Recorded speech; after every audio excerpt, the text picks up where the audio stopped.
চলুন দেখে নেই আজকের দৈনিক পত্রিকাগুলোতে শিরোনাম কি করা হয়েছে। শুরুতেই আমাদের হাতে আছে দৈনিক প্রথম আলো। প্রথম আলোর প্রধান খবর, তিক্ততা সরিয়ে সম্পর্ক এগিয়ে নেয়ার বার্তা দিয়েছেন ডোনাল্ড লু। এছাড়াও আছে দরিদ্র মানুষের খাবারের ব্যয় অনেক বেশি, আমরা একটি বাজারের ছবি দেখতে পাচ্ছি। এছাড়াও আছে ডেঙ্গু নিয়ন্ত্রণে কথা বেশি কাজ কম। আমরা জানি যে যেহেতু বৃষ্টি হয়েছে খানিকটা এবং বৃষ্টির কারণে প্রচণ্ড তাপপ্রবাহের কারণে এডিস মশার প্রজনন বেড়ে যাওয়ার একটি কারণ এই ঘটনাগুলো, যে কারণে এডিস মশার বৃদ্ধি, বংশবৃদ্ধি এবং তার সাথে সাথে একই সঙ্গে ডেঙ্গুর প্রকোপ সারা দেশে আবারও বেড়েছে এবং আমরা জানি যে গতকালও ৩ জনের মৃত্যু হয়েছে ডেঙ্গু আক্রান্ত হয়ে এবং এই বিষয়টি নতুন করে কিন্তু ভাবাচ্ছে সবাইকে। এরপর আমাদের হাতে আছে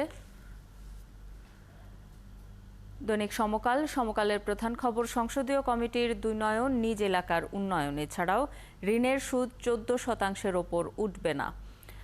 গতকাল নতুন করে ব্যাংক ঋণের সুদের হার আবারও বাড়ানো কথা বলা হয়েছে এবং যেটি বলা হচ্ছে এডিপি বাস্তবায়নের, এডিপি অনুমোদনের সময় যে কথাটি বলা হয়েছে যে ব্যাংক ঋণের সুদ 14% ওপর যেন না করা হয়, সেটি যেন খেয়াল রাখা হয় এই বিষয়টি।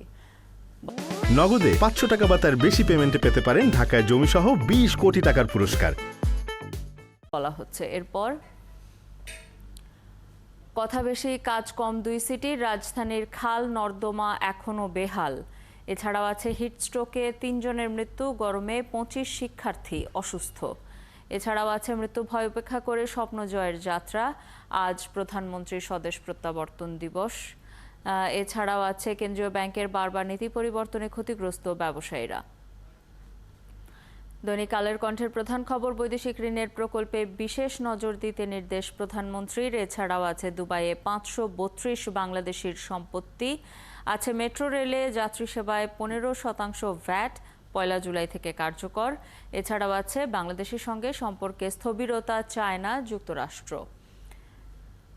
এরপর দৈনিক ইত্তেফাক, তার প্রধান খবর, ২,৬৫,০০০ কোটি টাকার এডিপি অনুমোদন, বিদেশি অর্থায়নের প্রকল্পে বিশেষ নজর দিতে নির্দেশ প্রধানমন্ত্রীর। এছাড়াও আছে বাংলাদেশ ব্যাংকের বারবার নীতি বদলে ক্ষতিগ্রস্ত হচ্ছেন ব্যবসায়ীরা।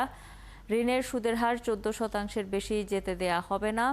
ডলার সংকটে এলসি খুলতে পারছেন না ব্যবসায়ীরা। এছাড়াও আছে শেখ হাসিনার স্বদেশ প্রত্যাবর্তন দিবস আজ। আছে শার্শায় ক্রীড়া পরিষদের অফিস দখলকে কেন্দ্র করে 2 গ্রুপের সংঘর্ষ। দৈনিক জনকণ্ঠের প্রধান খবর, ২,৬৫,০০০ কোটি টাকার এডিপি অনুমোদন। এছাড়াও আছে হিটস্ট্রোকে 1 জনের মৃত্যু, অসুস্থ 30 শিক্ষার্থী, শেখ হাসিনার স্বদেশ প্রত্যাবর্তন দিবস আজ। এছাড়াও আছে বাংলাদেশিদের সম্পদের পাহাড় দুবাইয়ে। দেশ রূপান্তরের প্রধান খবর, 30 শর্তে 3 পক্ষই চাপে। আছে শেখ হাসিনার 44তম স্বদেশ প্রত্যাবর্তন দিবস আজ। এছাড়াও আছে চীন ভারতের কারণে কৌশলী যুক্তরাষ্ট্র আপাতত স্বস্তি, তবে সতর্ক আওয়ামী লীগ। আছে হতাশা প্রকাশ করতে চায় না বিএনপি। এছাড়াও 2,65,000 কোটি টাকার এডিপি অনুমোদন এবং গতকাল সবচেয়ে বেশি আলোচিত খবরগুলোর মধ্যে একটি ছিল ব্যাটারি চালিত রিকশা বন্ধের ঘোষণায় বাড়ে চাঁদার অঙ্ক।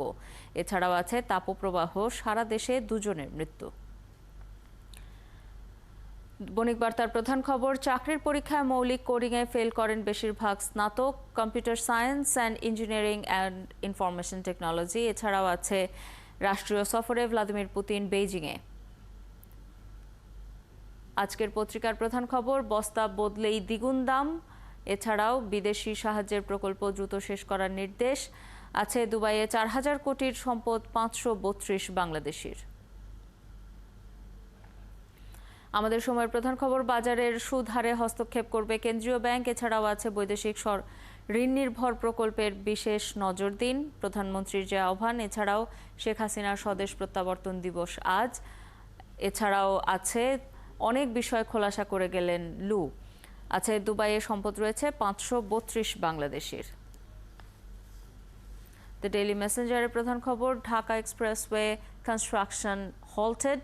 আমরা জানি যে গতকাল হাইকোর্টের দেয়া একটি রায়ের কারণে, স্থগিতাদেশ দেওয়ার কারণে এই নির্মাণ কাজটি স্থগিত করা হয়েছে। এছাড়াও আছে 532 বাংলাদেশি own flats found in Dubai. The financial এক্সপ্রেসের প্রধান খবর, local manufacturers also getting costlier with VAT hike.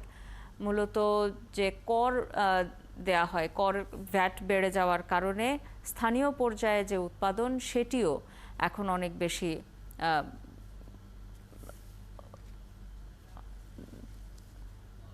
The business পোস্টের প্রধান খবর, policy support incentives key to EV deployment boost. এছাড়াও আছে complete foreign aided projects fast PM.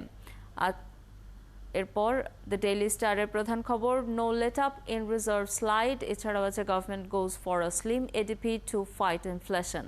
যেটি বলা হচ্ছে যে খুব স্বল্প পরিসরে একটা এডিপি অনুমোদন দেওয়া হয়েছে যাতে দ্রব্যমূল্যের যে ঊর্ধ্বগতি এবং মূল্যস্ফীতি সেটিকে নিয়ন্ত্রণ করা যায়। আমরা দৈনিক পত্রিকাগুলোর প্রধান খবর দেখছিলাম।